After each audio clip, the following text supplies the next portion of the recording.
नमस्कार साथियों, आपका स्वागत है आपके अपने चैनल शिक्षा सपोर्ट में। जैसा कि आप सभी को पता है, डीबीटी के अंतर्गत विद्यार्थियों के यूनिफॉर्म के लिए 800 के जो बिल तैयार करने का कार्य है वो पीओ लेवल पर किया जाना था और इसकी अंतिम तिथि 24 तारीख थी। तो आप सभी लोगों ने ये कार्य पूरा कर लिया है और अब बिल तैयार करने के बाद में उसकी हार्ड कॉपी सीबीओ कार्यालय में जमा करनी होगी। आप सभी ने बिल बनाने के बाद उसे लॉक करके सेक्शन ऑर्डर जनरेट करने की प्रक्रिया पूरी करके सीबीओ को भेज दिया है। अब आगे की पूरी प्रक्रिया है जो सीबीओ स्तर पर की जानी है, आपका इस पर अब कोई कार्य नहीं है। लेकिन जैसा कि आप सभी ने बिल फॉरवर्ड किया है तो ये जानना भी आवश्यक है कि किन विद्यार्थियों के बिल फॉरवर्ड हो चुके हैं, किन की सूची उपलब्ध हो जाएगी और लेकिन जो आपकी सूची है वो आपको मिल जाएगी। लेकिन आपको ये जानना आवश्यक है कि कई विद्यार्थियों के जो बिल है फॉरवर्ड नहीं हुए तो क्या समस्या आ रही है, ये कैसे जांचना है, इसकी जानकारी पूरी इस वीडियो में आपको देने का प्रयास करूंगा। तो मित्रों, जिन विद्यार्थियों के बिल फॉरवर्ड नहीं हुए उसको कैसे जानना है, तो उसके लिए आइए देख लेते क्या प्रक्रिया होने वाली है। आपको सबसे पहले शाला दर्पण पर लॉगिन हो जाना है। शाला दर्पण पर लॉगिन हो जाने के बाद में आपको जो है विद्यालय लॉगिन करना है और विद्यालय लॉगिन करने के बाद में आपको यहाँ पर जो है योजनाओं का सेक्शन दिखाई देगा। देखिए यहाँ पे दिखाई दे रहा है आपको योजनाएं दिखाई दे रही है, इस पर क्लिक कर देना है।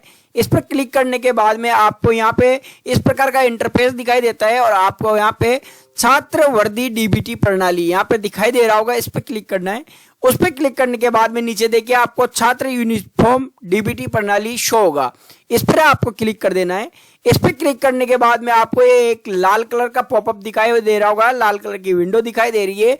स्टूडेंट यूनिफॉर्म डीबीटी सिस्टम पर जाए एज स्कूल यहाँ पे दिखाई दे रहा है, आपको इस पर क्लिक कर देना है। इस पर क्लिक करने के बाद में आपको कुछ इस प्रकार का इंटरफेस दिखाई देता है। आपको थोड़ा स्क्रॉल डाउन करना है, स्क्रॉल करना है, उसके बाद में आपको यहाँ पर डैशबोर्ड नजर आएगा, स्कूल का नाम नजर आ जाता है।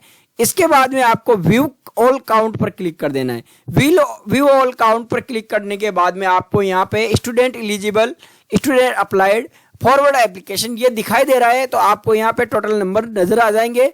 उसके बाद में आपको देखना है कि किन किन का फॉरवर्ड हो चुका है, तो आपको यूनिफॉर्म स्टेटस पर क्लिक कर देना है। तो आपको यहाँ पर देखिए यहाँ पे स्कूल का नाम, क्लास सेक्शन ये नजर आएंगे। तो इसके बाद में आपको यहाँ पर गेट क्लास वाइज काउंट्स यहाँ पे क्लिक कर देना है। तो आपको यहाँ पे क्लासेस नजर आ जाएगी और आपको जैसे ही क्लास पे क्लिक करेंगे आप, तो यहाँ पे आपको स्टूडेंट की सूची नजर आएंगी जिसमें आप सभी को पता चल जाएगा और सभी को दिखाई देगा आपको यहाँ पे कि किन किन विद्यार्थियों के जो है फॉरवर्ड हो चुके हैं।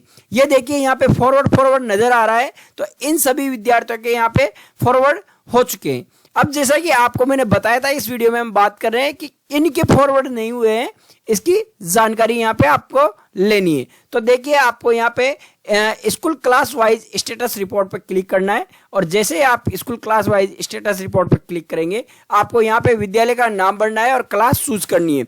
आपको 1 से 5 तक, 1 से 8वीं तक की क्लास है उनका तो ऑटोमेटिक फॉरवर्ड हो चुका है, लेकिन ये जो 12वीं के हैं या फिर 11वीं के, 9वीं से 12वीं तक के, तो इनका देखना है। तो आप जैसा कि हम क्लास चूज कर लेते हैं 11, मैंने 11वीं क्लास चूज की है और यहाँ पे आपको देखिए जिनके फॉरवर्ड हो चुके हैं उनके सभी के देखिए फॉरवर्ड टू पीओ यस आ रहा है और स्टूडेंट इन बिल यस आ रहा है और नॉट इनिशिएट में मतलब जो है आपका पेमेंट अभी नहीं बना है, तो ये तो सभी के नॉट इनिशिएट आएगा।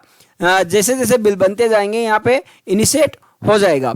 तो अब देखिए कुछ स्टूडेंट्स हैं जिनके नो नजर आ रहा है। ये कुछ स्टूडेंट आपको यहाँ पे दिखाई दे रहे हैं, जैसा कि ये एक स्टूडेंट है कोमल पवार है और इधर एक और स्टूडेंट जो आपको मीनाक्षी कुमारी ये दिखाई दे रही हैं। तो इनके जो है आपको यहाँ पे नो नजर आ रहा है। तो या तो इन विद्यार्थियों के जो है आपका जनाधार प्रमाणीकरण नहीं हुआ है और अगर जनाधार प्रमाणीकरण हो भी रहा है तो इनके जो अकाउंट नंबर है वो मिसमैच हो रहे हैं।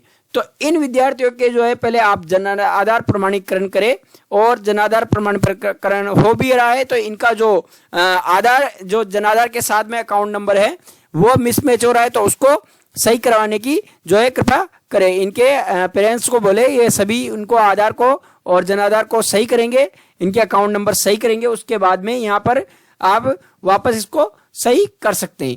तो ये थी पूरी प्रक्रिया जो मैंने आप लोग को बताने का प्रयास किया कि किस प्रकार से आप जो है आपके विद्यार्थी हैं उनका डीबीटी का जो फॉर्म है, डीबीटी बिल सीबीओ को फॉरवर्ड हुआ है या नहीं हुआ है, ये कैसे चेक कर सकते हैं। किन किन स्टूडेंट्स का हो गया है वो भी आप चेक कर सकते हैं और किन का नहीं हुआ है वो आप यहाँ पे चेक कर सकते हैं। तो ये पूरी प्रक्रिया मैंने आप लोगों को बताने का प्रयास किया। अगर आपको वीडियो अच्छी लगी, जानकारी हेल्पफुल लगी तो हमारे चैनल को जरूर सब्सक्राइब करें, वीडियो को अधिक से अधिक लाइक और शेयर करना न भूलें। आज के लिए इतना ही काफी। जय हिंद, जय भारत।